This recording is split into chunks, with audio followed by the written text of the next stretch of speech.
In the beginning, I think my biggest fear as an entrepreneur was, what were my parents going to think? You wanted to follow your father's footsteps, take over his business possibly, but then you realized that wasn't for you. That's not what you wanted. Yeah. What changed? What did you do? They waited like an hour plus, for their food, came back the second night, and then they brought friends, and then those friends brought friends the third night. And so I was like, okay, we got something.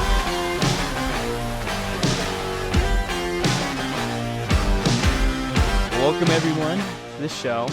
My name is Jacob Lee. Today I have Jimmy with me. Thank you for coming. Yeah, of course, man. Happy to be here. I really appreciate it, dude.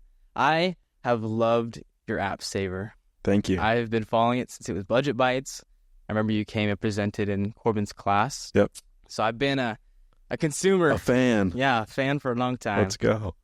So before we jump in and talk about your business, I want to learn more about you.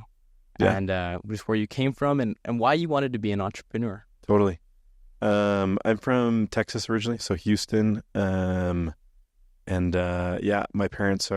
orthodontist. Plan was always to go into that, kind of take over his practice. So he has his own business. Cool. Got into college and, I did a ton of like medical, like shadowing and like tons of different stuff in high school and then in college too. I was probably like two years into like pre-med route. Yeah. And just like was hating my life. And, I had ran like a small like DJ business in high school, and I just like super nonchalant. Like I'd go in and like perform for like a dance, I'd like make a playlist and wouldn't do anything else. I just push play and then act like I was doing stuff in the background, and I'd, make money from like pageant queens and stuff like that. So, that was like the extent of my like entrepreneurialness. Yeah. So your dad had a big influence on you then, because he's an entrepreneur there too. Yeah. No, different route, right? But he has his own business, and like I used to go with him into the office and like fix dental chairs, or like, I worked for him like as a senior in high school, and then like when I got back from my mission, and so like I was in that space, and like there's a lot of stuff that goes into like running your own, business, especially like having a store, right? Like a brick and mortar location. That is just like gritty and kind of hard. So yeah, there was definitely like some like foundational stuff there that I was like, okay, like this is what it takes to kind of run your own business type thing. So yeah. Okay, so going back to school then, right? You wanted to follow your father's footsteps, take over his business possibly, but then you realized that wasn't for you. That's not what you wanted. Yeah. What changed? What did you do? Yeah, I mean, like I said, I was in all like chemistry classes, biology, anatomy, all those types of things, and I was just like, I was fine at it, but I like people, like my friends just loved what they were doing. They're like, man, I love this like protein structure in this thing. I'm like, what in the world are you talking about? And I kind of hated my life back then, and then I decided to kind of take a step away and take a couple business classes, and I took some marketing classes where entrepreneurs came in and spoke, and I was like, that's really cool. Like, starting your own thing, right? And building up like a really cool movement. Like I remember the guy who started Cafe Rio came in and spoke in a class I was taking. I was like, that's really cool. I took some other entrepreneurship classes like Corbin's, ENT 101. I just started doing, like, I wasn't really sure if I wanted to like be an entrepreneur. I wasn't sure if I wanted to do a business. But I started doing like some of the entrepreneurial things. I was like looking for pains in the world. I was looking for, business ideas. And that's kind of what started shifting my mind. I started listening to like how I built this podcast and like reading entrepreneurial books like Nail It Then Scale It or like Lean Startup. And I was like, okay, like this really resonates with me. This is like what, like, it just like felt like this was like, okay, what I'm supposed to be doing. And I hadn't felt that before, which was like really cool. And so, yeah, it's a big feeling. Like, yeah, going and doing medical school and stuff, that's a big commitment. And to find out that that's not what you want, that kind of sucks. And so It's cool that you found your thing in entrepreneurship. Yeah, no, it was cool. It was like an aha moment, through like a lot of different things that kind of just happened. But then like, you get to that point and then you're like, okay, now what? Right? Like as an entrepreneur, you're like, okay, time to start something, I guess. Right. And so that was kind of the next step, was just like figuring out, okay, what's next here, and trying out a lot of different things. Yeah. So you started a business in high school doing DJ stuff, and now you have a business called Savor. Mhm. Did you do anything in between, or is Savor your first big business? Yeah, so I while I was still in school, I think like this is my first like year trying like entrepreneurial things. Taking all those classes. I started getting this idea for I had a lot of different ideas. Like I had an idea for like an alarm clock pillow that I tried and like went and asked like 100 people about it and everyone said that they hated it. But I asked them, I was like trying to figure things out, trying to validate the idea, right? There was a couple other things, like I tried to do this like non-medical companion care like service for like old folks homes where we would like go in and just like hang out with them and like offer it as a service to families for like their loved ones that are in the care facilities, and that kind of got started, but then kind of teetered off. I tried to start like a yard game company with one of my buddies. That didn't really work out. But I did start a restaurant, which was like the big one, I guess, while I was still in school, called Bun Boys. And so we did like Asian fusion. So like the idea behind it was I was living in New York like the summer before I started it, and went to Chinatown and like ate a lot of like steam buns. And I was like, these are really cool, but like nobody know, like a lot of people in Utah don't know about them. And I wonder if we could like slip in some cool American flavors, because it's all just like bread and meats and cheeses and all sorts of other stuff. So it's essentially like a sandwich, but in like a different format, right? So that's kind of what I started. I started selling food out of my apartment, not legally, right? That can't do that. And then from there I started doing like some street vending stuff. So I did like some pop-ups where I'd, just like have like a camp stove with like a generator and some deep fryers, and set up a little tent with like some signage in the parking lot at like Walmart or Smith's. People would just come up and buy it, and did that for like 6 months. And then we found a brick and mortar that was like cheap enough rent. We still needed to do some like sort of build out on it, but then moved in there and, so and did you kind get of like was off to the races when with the did restaurant, and that your was restaurant crazy. start to get popular? Yeah, wild. Because it sounds like you had to get a lot of customers to go from your apartment to a street vendor to brick and mortar. Yeah, totally. So I think I started thinking about like coming up with recipes in like October of 2020. We like did our first like pop up in 2021 of like February, around there. And like we just built up hype on social media. We were like giving people a free like dessert if they like shared that we were having a pop up on their story and stuff like that. And we got like a line around the corner like the first night that we did it, at this like random catering facility. And we did that for like 3 nights and kind of got a really cool following off of that. Like a lot of people that I didn't know. Like first night was like a lot of friends, and then there was like random people. And that was crazy. And we messed up a ton and failed a lot of things. Like people were waiting for like over an hour for their food. And it was very rough. It must have been really good food then if they kept coming back. They just, well, it was really good. And it's like people from the first night, even though like they waited like an hour plus, for their food, came back the second night, and then they brought friends, and then those friends brought friends the third night.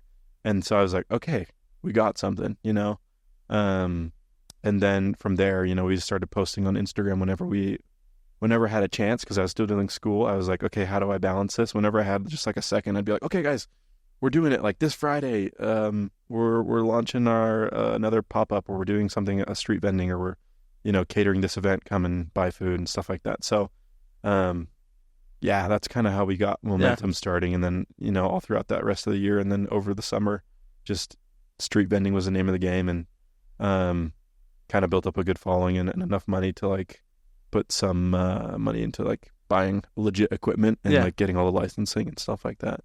So it sounds like having a good product is probably number one, but then social media played a big role in that, right? Yeah, totally. Yeah, we did a lot of like testing with the product. Like from like October to February, I was pretty much just like in my apartment every day, and I'd have people come over every day, and I'd be listening on Zoom on a class, and I'd be like rolling out dough and like trying out different recipes. And I'd have friends come over, and I'd just be like, hey, come try this food for me, and bring a friend. That's all I ask, and I'll feed you for free, right? And I, throw them different flavors, different like dough recipes.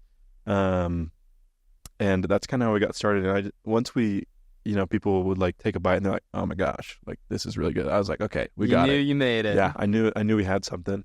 And then yeah, social media was massive for us. Just coming out of COVID, right?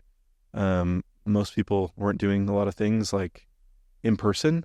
And so this is like one of those first like in-person things, early 2021 that we kind of were like, I bet we could get a good like kick on social media. So, we really didn't have like too many followers, but I just like had friends of friends of friends sharing things, building some sort of hype around it and just like doing whatever I can to get more people talking about it on social media was kind of our game plan. I didn't really know what we were doing. I was just like, I bet people would like follow us if we gave them free food, right? Yeah, And it worked.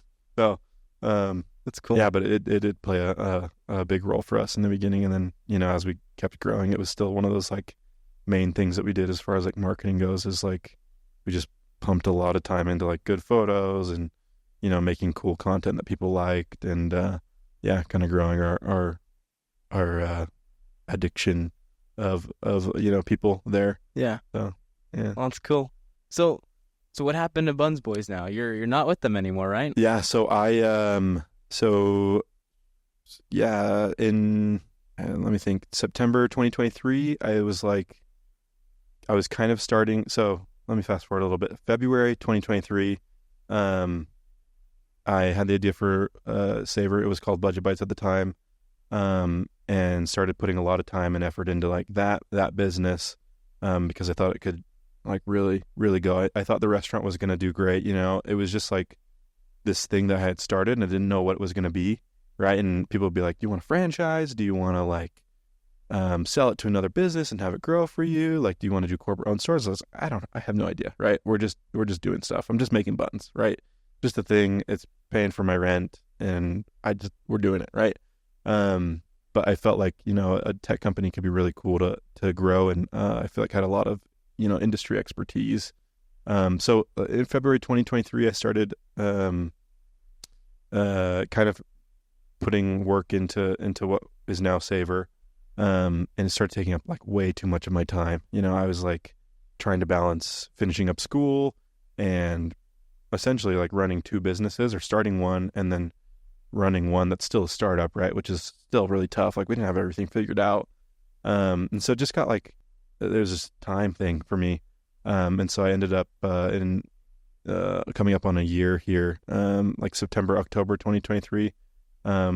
One of my good friends that was actually running our social media for a long time at Bun Boys, I told her, I was like, hey, we're selling this. We had a couple different offers for people to buy it.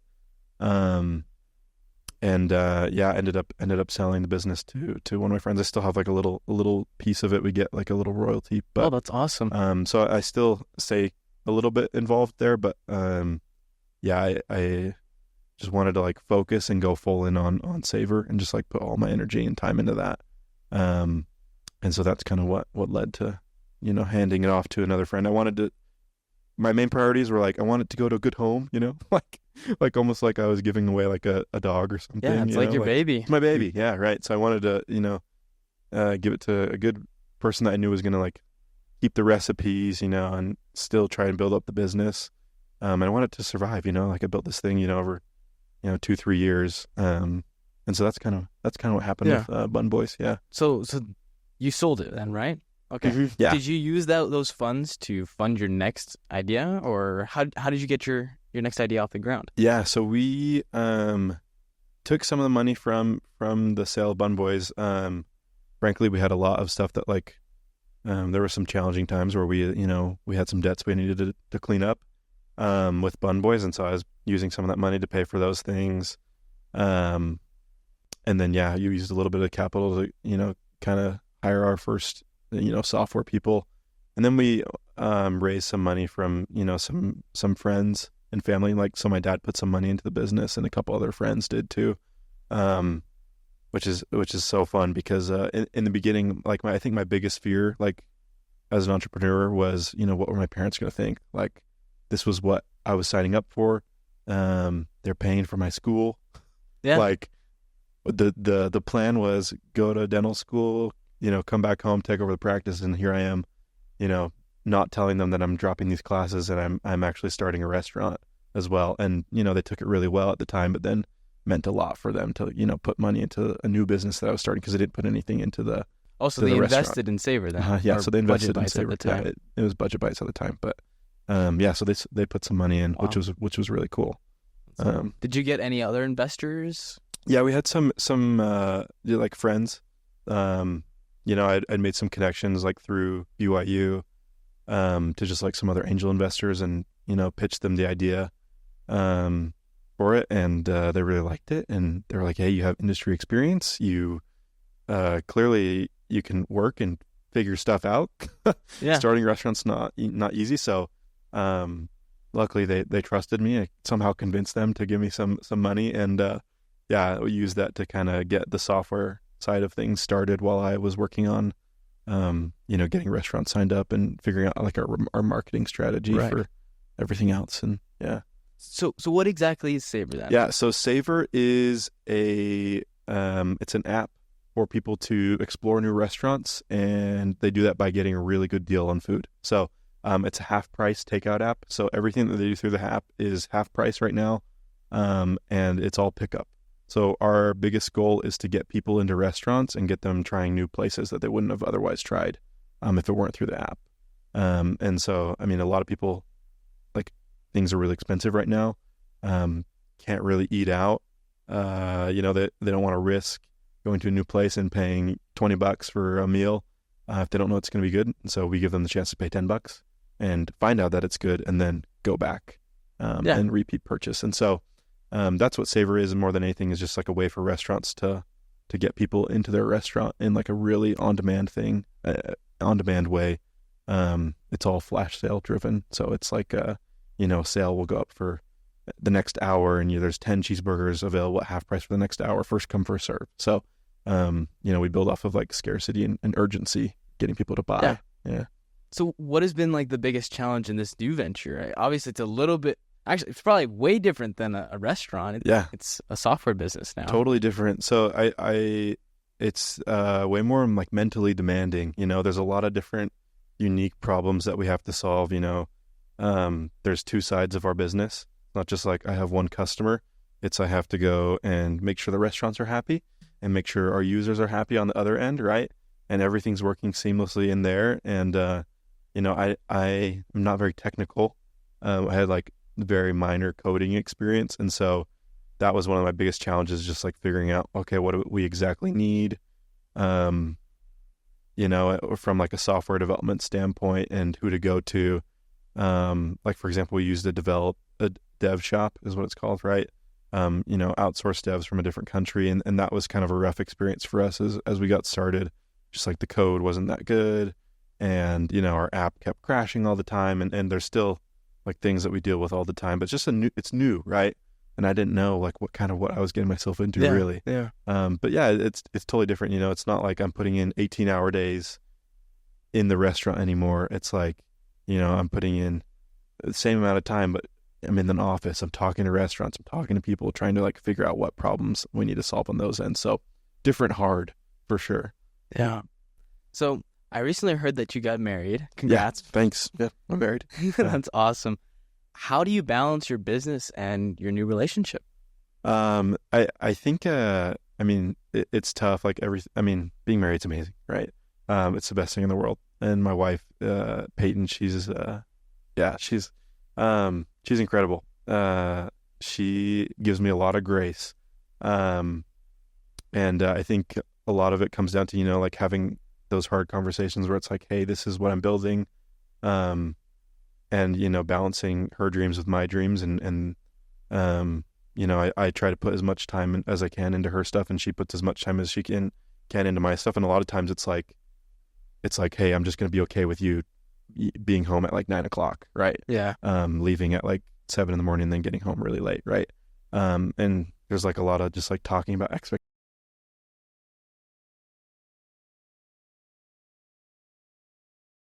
that comes along with that. It's like, hey, like this is what it's going to be like.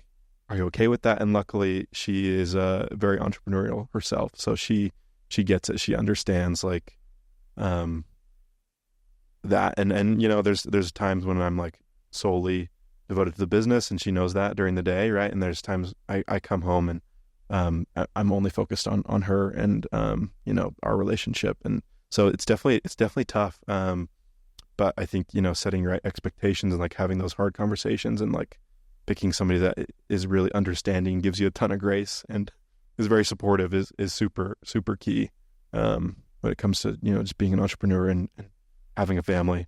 And then just like setting those like boundaries. Okay, it's like, okay, this is time for work and this is time for you, right? And we set aside like a date night a week, and there is just like guaranteed like family time that she gets, and so she's okay with that, and I need it as well. Yeah. I can't like be at work all day and then go home and work.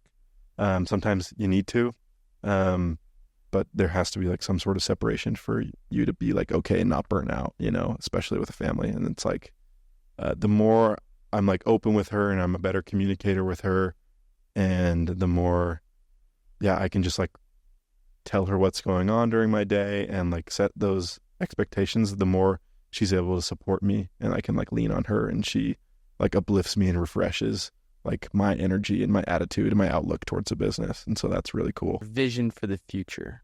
Where do you see this going, like both with your family and with your business? Yeah. So, I mean, with Savor, we are really just trying to be like the ultimate tool for restaurants to, grow their business through word of mouth is our biggest priority right now. And so we're building out some really cool features in the app that are like, loyalty and rewards programs that reward people for going to the restaurant, making repeat purchases, right? But then like talking about it as well, like posting things on social media, leaving reviews, like with videos and pictures, and just being like a really cool tool for people to discover restaurants, rediscover them, talk about them, and like be incentivized by that, and like have your rewards all in one place for all these different small businesses that like otherwise wouldn't have these tools, right? I mean, as a like small business, like restaurant owner, it's something I'm super passionate about is like, how can I give a leg up to the little guy, right? Who doesn't have, thousands of dollars to spend a month on marketing, right? And how can I just get more and more people to return, discover them, and ultimately like become, like regulars and like find value in these places that like are kind of underserved, that have like really, really good food, right? So that's our vision for Savor. We're in Utah right now, kind of perfecting the product. I'd say I don't think it's ever going to get perfect, but we're striving for that, right? But we are, we're building some other tools and just trying to grow in Utah. And then the vision is to go out of state and expand into other markets, in Arizona, Texas, California, places like that. And then, with my family, and just grow the family and make sure everybody's happy. Yeah. Make sure my wife is, I'm not driving her too crazy with all the different things that I'm doing, and I'm giving her the attention that she needs, and helping support her dreams as well. I think that's one of the main things, because she's such a big support for me and like an advocate to my dreams, right? And she's always like telling me that she believes in me and like that I can do it when I frankly like sometimes don't feel like I can, right? And so I think my goal for the family is just like support her in all the ways that I can, and keep growing our little family with the business. It's awesome. Yeah. Okay, so imagine a future, right? You've expanded to other states, right? Savor's now becoming a national sensation. Do you keep the business? Do you sell it? What's your plan there? Yeah, I think we'll have to see, but I think originally, we're thinking, okay, well, maybe we sell it to, one of these bigger companies that, like a PE group, or, like DoorDash, or, one of these other companies that's big in the restaurant space, as like a tool for restaurants, and help us just expand, help it so that it can reach more people. But yeah, I'm not sure, whatever's best for the business at that point. I think, if it is a sale that's going to help grow it and take it to the next level, then that's what we'll do. If it's us just being at the helm, and continuing and raising more money and, just growing the business, that's what we'll do as well. I think main priority for us is just like, how can we keep delivering the value that we have for the restaurants so far, and like keep delivering more and more value for them, right? And to our users as well. So we're just like very, customer obsessed. And so whatever is like kind of the best decision at that point, we'll kind of make it, I think. Yeah. Yeah. Yeah. What role has iHub played in your business? Yeah, I think iHub has been huge. Just having a community of entrepreneurs, I think, has been really massive for me. As I've gone through my entrepreneurial journey, I was in school and a lot of the times doing it by myself. Now I have co-founders at our business right now. And there was mentors and people that I met along the way, right? That have been there, done that type thing. But having a space where there's people that are actually in the thick of it with you and you can bounce ideas off of is really cool, and you can lean on them for support, and you're all going through like a similar journey, if not the same journey, right? And so that's been really cool for me, and iHub offers a number of other services, like legal has been one of those big things for me. I'm always like, I don't know what I'm supposed to do here, right? And having a resource for that's trusted and vetted and I can come to it has been massive. The network of mentors has been huge as well. But I think overall, just like the people aspect of it, that community that iHub brings as far as, having a place for entrepreneurs to, lean on each other, help each other out, that's been one of the biggest things for me. Yeah. So what advice do you have for people that are just starting out? Yeah. I would say, don't be afraid to start. Like it sounds cliche, but really there is no better advice than just like go out, try things, make mistakes, like fail, right? Go out and fail. That's like the biggest way that you're going to learn. For me, I fall on my face like 10 times a day, and I learn like 2 things from that, right? And that progresses the business every single day. So I'd say just like, don't be afraid of like all the things, like start, but then also don't be afraid to fail. Don't be afraid to talk to people. Don't be afraid to be embarrassed. Don't be afraid of what other people are going to think. Just be uniquely you. And you're going to find success by trying different things out and failing a lot. Thank you so much for coming today. Yeah. I feel like I've learned so much, and I'm really inspired by you. So thank you for sharing your story. Thank you. It's been awesome.